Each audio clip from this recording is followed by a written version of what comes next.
இந்த தருமபுரி காவேரி ஒகேனக்கல் உபரிநீர் திட்டம் வேண்டும் என 10 ஆண்டு காலமாக மக்கள் போராடி கொண்டிருக்கின்ற வகையில் ஓர் அறிவிப்பு கூட அறிவிக்கல.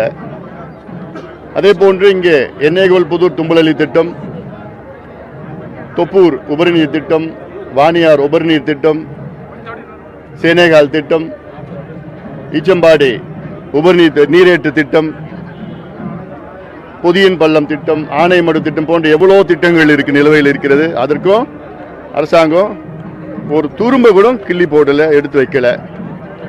இந்த மாவட்டத்தை புறக்கணிக்கின்ற திமுகவுக்கு வருகின்ற தேர்தலில் மக்கள் சரியான பாடத்தை புகட்டுவார்கள். இதே போன்று வருகின்ற டிசம்பர் 17ஆம் தேதி சென்னையில் என் தலைமையில் தமிழ்நாட்டில் சாதிவாரி கணக்கெடுப்பு நடத்த வேண்டும் என மிகப்பெரிய ஒரு ஆர்ப்பாட்டம் நடைபெற இருக்கிறது. அதற்கு அனைத்து கட்சிகளையும் அழைத்திருக்கின்றோம். திமுகவை தவிர மற்ற அனைத்து கட்சிகளையும் அழைத்திருக்கின்றோம். கட்சிகள், அமைப்புகள், இயக்கங்களை அழைத்திருக்கின்றோம். இது முக்கியமான ஒரு கோரிக்கை. இந்தியாவில் கர்நாடகா, ஆந்திரா, தெலுங்கானா, ஒரிசா, ஜார்க்கண்ட், பீகார் இந்த மாநிலங்களில் 4 மாநிலங்கள் நடத்தி முடித்து விட்டார்கள். மீதி நடத்தி கொண்டிருக்கின்றார்கள்.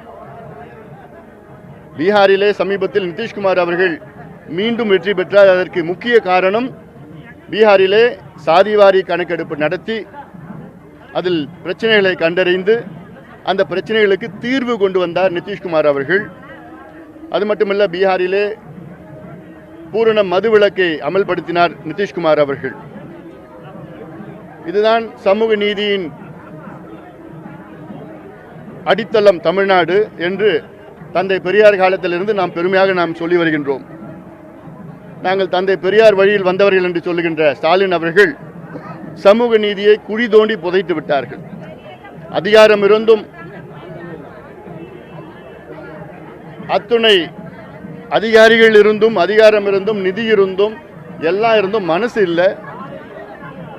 இதற்கு நாங்கள் தொடர்ந்து போராட்டம் செய்வோம். சாதிவாரி கணக்கெடுப்பு நடத்தினால் தமிழ்நாடு மிக வேகமாக வளரும். தமிழ்நாட்டில் உள்ள 2 கோடி குடும்பங்கள், 8 கோடி மக்களுடைய நிலை, உண்மையான நிலையை கண்டறிந்து அவர்களுக்கு இடஒதுக்கீடு மட்டுமல்ல, அவர்களுக்கு சமூக நலத்திட்டங்கள், வீடு கட்டி கொடுக்கிறது, படிக்க வைக்கிறது, சுய தொழிலுக்கு கடன் கொடுக்கிறது. இப்போ கர்நாடகாவில் சாதிவாரி கணக்கெடுப்பு நடத்தி அங்கே பட்டியலின மக்களுக்கு கவர்மெண்ட் டெண்டரில் அங்கே ஒரு இடஒதுக்கீடு கொடுத்துருக்கிறாங்க, டெண்டரில். அப்போது சமூக பொருளாதார முன்னேற்றம் அடைவதற்கு என்னென்ன வழிவகைகளோ அதை கணக்கெடுப்பு நடத்தினால்தான் செய்ய முடியும்.